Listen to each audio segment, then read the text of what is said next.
होशियार सुल्तान हिंदुस्तान नसीरुद्दीन महमूद तशरीफ ला रहे हैं।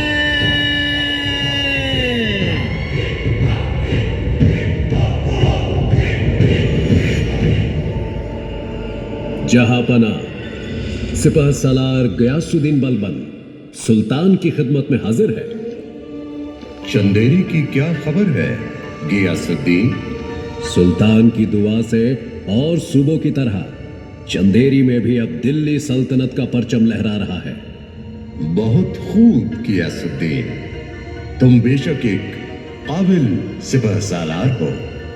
ये सब सुल्तान की जर्रा नवाजी है, वरना ये गुलाम किस काबिल है?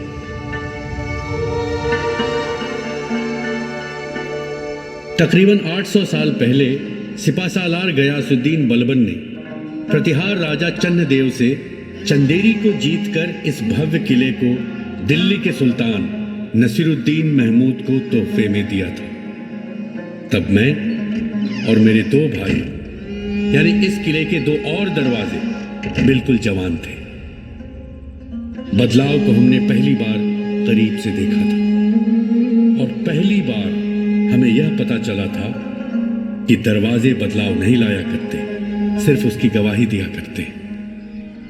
इस किले को महाराज कीर्तिपाल ने बनवाया था। उन्हीं के सम्मान में आज भी इसे कीर्ति दुर्ग कहते हैं। कई इमारतें हैं इस दुर्ग में, अलग अलग काल में बनी हुई।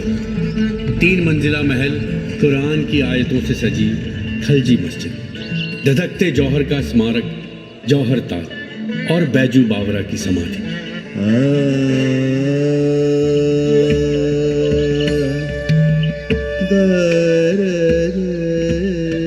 बैजू बावरा यानी कि बैजनाथ मिश्र, अपने संगीत से मृग को भी सम्मोहित कर देने वाला, पत्थर पिघला देने वाला बैजू, दीपक राग गाकर दीप जलाने वाला बैजू, राग बहार गाकर फूल खिलाने वाला बैजू, मेघ मल्हार गाकर मेघ बरसाने वाला बैजू।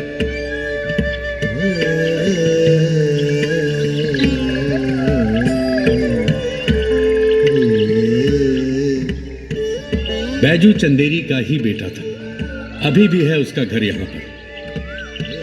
शुरुआती संगीत उसने हवाओं, कोयलों, फूल पत्तियों और प्रकृति की गोद में सीखा। फिर बाद में वृंदावन जाकर महागुरु स्वामी हरिदास से। बावरा था वो संगीत की खातिर या फिर बिछड़े मीत की खातिर, कौन जाने।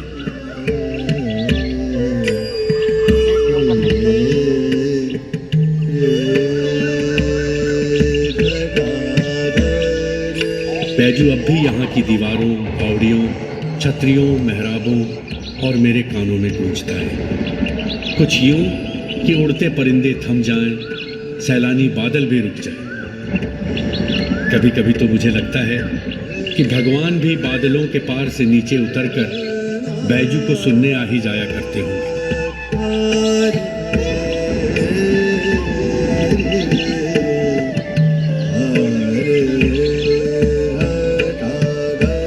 सदियों में एक बार मिलता है किसी चंदेरी को उसका बैजू। बैजू बावरा की उस रसीली आवाज ने इस नगर की मिट्टी को हमेशा रसिया बनाए रखा। मोहब्बत के अंकुर यहाँ फूटते रहे, फिर वो मोहब्बत इंसान की इंसान से हो या भगवान से।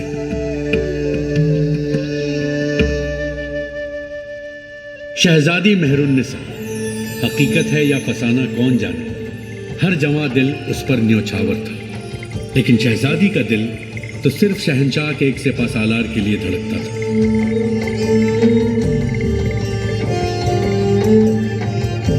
शहंशाह को यह बेमेल मोहब्बत कबूल नहीं थी। उसने अपनी बेटी को काफी समझाया, पर मोहब्बत का मारा दिल कहां सुनता है अक्ल दुनियादारी की बातें। हार कर जालिम शहंशाह ने सिपा सालार को एक जंग में भेज दिया और साथ ही उसके जिंदा वापस न लौटने की साजिश भी कर डाली। मगर वो लौटा, जख्मी लेकिन जिंदा। सिर्फ अपनी महबूबा के आखिरी दीदार की खातिर। उसने जहां आखिरी सांस ली, शहजादी ने भी वहीं अपनी जान दे दी। तब जाकर शहंशाह को उनकी मोहब्बत पर भरोसा हुआ। उसने उसी जगह दोनों को दफनाकर एक खूबसूरत मकबरा बनवाया। शहजादी का रोजा चारों ओर तालाब से घिरा हुआ, ताकि कोई जोड़े को जुदा न कर सके। ताउम्र वो शहंशाह एक नाव से हर शाम शहजादी के रोजे को निहारने आता रहा।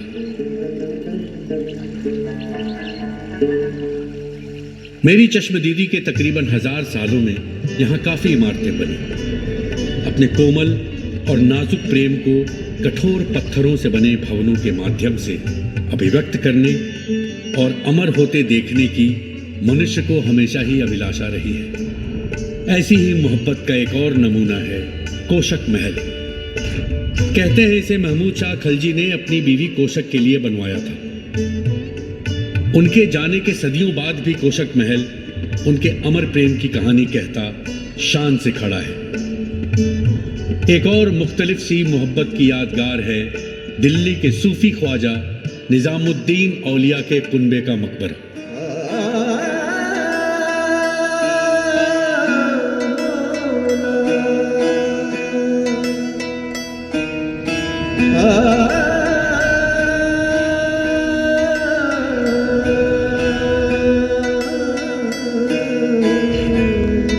इंसानियत की यादगार, मौसीकी और शायरी की यादगार, अकीदत की यादगार, कई दरगाहें इस मकबरे में।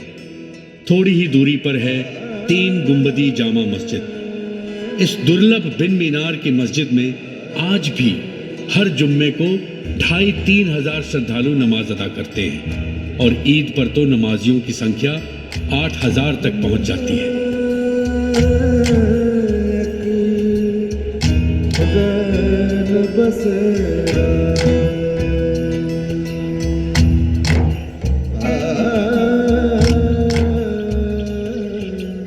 इस मस्जिद के पास ही है यहाँ की सबसे प्रसिद्ध पहचान, विशाल भव्य बादलों से बातें करता बादल महल दरवाजा।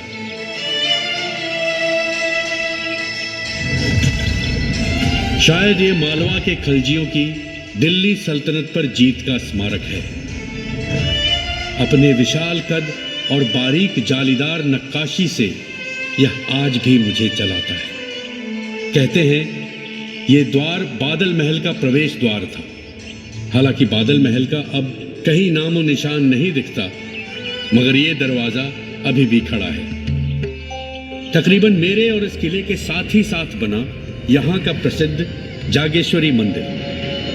हुआ यूं कि महाराज कीर्तिपाल एक बार जब शिकार पर गए थे, तब वे भटक गए और अपने साथियों से दूर हो गए। भटकते भटकते उन्हें जंगल में एक सरोवर दिखा।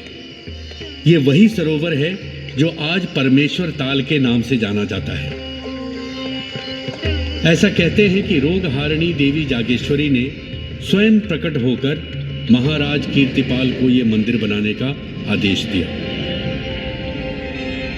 गर्भगृह में देवी जागेश्वरी की मुख्य मूर्ति स्वयंभू है। महाराज कीर्तिपाल ने मंदिर निर्माण के दौरान अपने उतावलेपन के कारण देवी के बताए 9 दिनों से पहले ही पट खोल दी और देवी संपूर्ण प्रकट न हो पाई। ऐसा भी कहते हैं कि जब भगवान विष्णु ने शिव के महाप्रकोप से विश्व को बचाने के लिए सती के जले हुए शरीर के 51 टुकड़े किए, तो उनका मस्तक यहां गिरा। इसीलिए जागेश्वरी मंदिर 51 शक्ति पीठों में से एक माना जाता है। जागेश्वरी मंदिर के निकट ही एक और मंदिर है और उससे भी एक कहानी जुड़ी है। एक बार कुछ राहगीर रास्ते में सुस्ताने के लिए परमेश्वर ताल के किनारे रुके। जब सुस्ताना हो गया और वे यात्रा जारी रखने के लिए अपना सामान उठाने लगे। का भैया राम दुलारे, काहे लाने इतनी मेहनत कर रहे? अरे कछु नहीं राम रतन भैया, जब मूर्ति ससुरी ना हिल रही। का कह रहे? तने खमाऊ लगाए हाथ? आ जाओ भज्जा लगा लो। अरे ना ना हिलाई भैया ये तो। सभी ने बहुत जोर लगाया, पर भगवान लक्ष्मण की वो मूर्ति टस से मस न हुई। बात फैल गई और इस घटना को एक तरह का शगुन मानकर वहां एक मंदिर बनाया गया, लक्ष्मण मंदिर। उर्मिला पति लक्ष्मण, इंद्र पर जिसने विजय प्राप्त की, उस इंद्रजीत पर भी विजय प्राप्त करने वाले लक्ष्मण, रामानुज लक्ष्मण।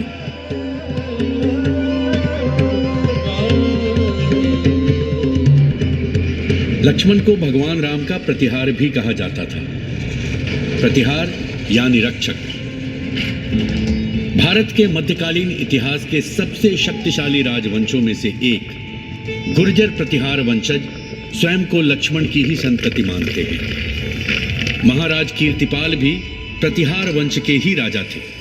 प्रतिहारों ने 8वीं शताब्दी के मध्य से 11वीं शताब्दी तक भारत के एक बड़े हिस्से पर राज किया और आर्यवर्त के महाराजाधिराज कहलाए। प्रतिहार राजा नागभट्ट प्रथम ने कई अरबी सेनाओं को पराजित किया। उनके उत्तराधिकारी नागभट्ट द्वितीय सबसे शक्तिशाली प्रतिहार राजा बने। फिर रामभद्र, मिहिरभोज और महेंद्रपाल के नेतृत्व में प्रतिहार साम्राज्य बहुत फला फूला। लेकिन कालांतर में दक्षिण के राष्ट्रकूटों, पूर्व के पाल और उत्तर पश्चिम के अरबियों से निरंतर संघर्ष के कारण यह साम्राज्य बिखर गया। प्रतिहारों की राजधानी वैसे तो उज्जैन और कन्नौज रही, लेकिन अपनी केंद्रीय भौगोलिक स्थिति, घने जंगलों, 3 नदियों के कारण चंदेरी हमेशा महत्वपूर्ण बना रहा। प्रतिहारों के समय की चंदेरी यहां से कुछ मील दूर है। अब बूढ़ी है और एकाकी भी। आजकल उसे बूढ़ी चंदेरी कहते हैं। ये भी कहते हैं कि महाराज कीर्तिपाल की राजधानी वही थी जो एक भूकंप में ध्वस्त हो गई और उन्हें इस नई चंदेरी का निर्माण करना पड़ा। आज भी बूढ़ी चंदेरी के खंडहर उसके बुलंद होने की गवाही देते हैं।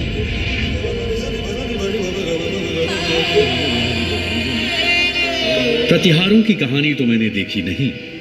हाँ, मुझ में से गुजरते राहगीरों और आसपास उड़ते पंछियों से सुनी जरूर है।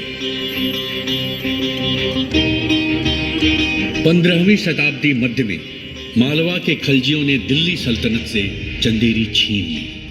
महमूद खलजी ने अपने वफादार मित्र और सहयोगी रायचंद्र पुरबिया यानी मेदिनी राय को यहां जागीरदार नियुक्त किया।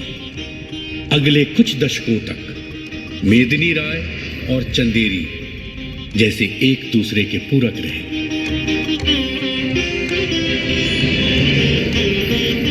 थोड़ा और विचार कीजिए पंडित जी। भौगोलिक स्थिति के कारण चंदेरी में एक संपन्न राज्य बनने की असीम संभावनाएं हैं। खिलजियों से किसी भी प्रकार के टकराव की स्थिति युद्ध और विनाश की संभावनाएं पैदा करेगी। यह सेना हमने खड़ी अवश्य की है, किंतु जब तक संभव हो हम युद्ध टालने का ही प्रयास करेंगे। इसलिए खिलजियों से मैत्री बनाए रखना एक मजबूरी नहीं, बुद्धिमानी भी है। किंतु दूरदर्शिता इसमें भी है कि हम मित्रों की संख्या बढ़ाएं। आप मेवाड़ के महाराणा को हमारी ओर से पत्र भेज दीजिए। मेदिनी राय एक कुशल योद्धा थे। उन्हें राजनैतिक समीकरणों की संधियां करने की महारत हासिल थी। उनका अंदेशा बेबुनियाद नहीं था। आखिर महमूद खलजी और उनकी मित्रता पर ग्रहण लग ही गया। सुल्तान, अगर जान की अमान हो तो कुछ अर्ज करूं? बाखुदा, सुल्तान महमूद खिलजी कभी भी कासिदों का कत्ल नहीं किया करते। बेखौफ कहो जो कहना चाहते हो। हुजूर, चंदेरी में सिर्फ मेदिनी राय का ही बोलबाला है। हुजूर के तो सिर्फ सिक्के ही चल रहे हैं। क्या बकते हो खबरी? जुबान को लगाम दो। माफी चाहता हूँ हुजूर। नाचीज तो सिर्फ एक अदना सा लौंडा है, आप ही की वफादारी की खातिर सच बयान कर रहा है।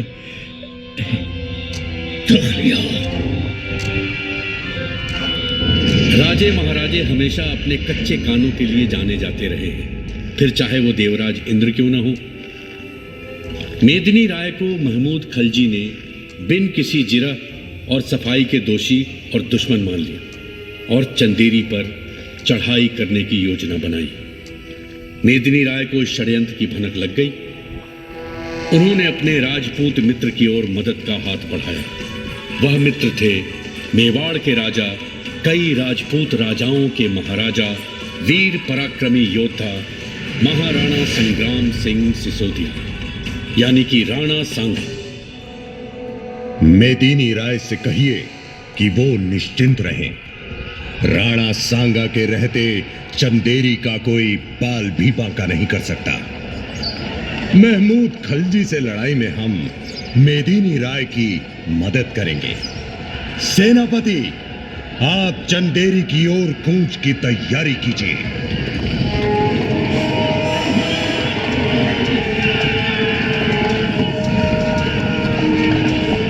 मेदिनी राय और राणा सांगा की सेनाओं ने मिलकर महमूद खलजी और उसकी सहयोगी सेनाओं को पछाड़ दिया। फिर राणा सांगा ने मेदिनी राय को पूर्वी मालवा का राजा घोषित कर दिया।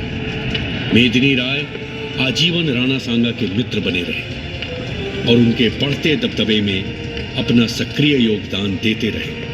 पर मेदिनी राय और राणा सांगा दोनों को ही उत्तर पश्चिम से आते एक तूफान की खबर नहीं थी।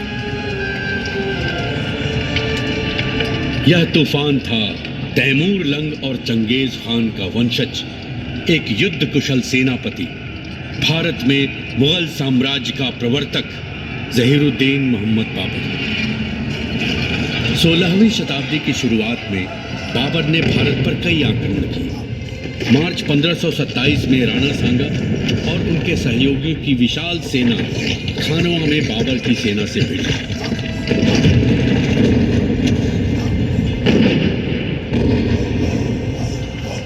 बाबर ने अपनी अपेक्षाकृत छोटी सेना को प्रेरित करने के लिए खानवा की लड़ाई को काफिरों से लड़ाई का सांप्रदायिक रंग दे दिया। अब उसकी सेना सिर्फ दुश्मनों से नहीं लड़ रही थी, बल्कि एक जिहाद कर रही थी। इस सांप्रदायिक भ्रम का अपेक्षित असर भी हुआ। फिर बाबर की आधुनिक युद्ध शैली और तोपखाने के सामने राजपूत आखिर टिक न सके। राणा युद्ध में घायल हो गए और उनकी सेना बुरी तरह तितर बितर हो गई, परास्त हो गई। मेदिनी राय भी, जो कि युद्ध में राणा के मुख्य सहयोगी थे, चंदेरी वापस आ गए।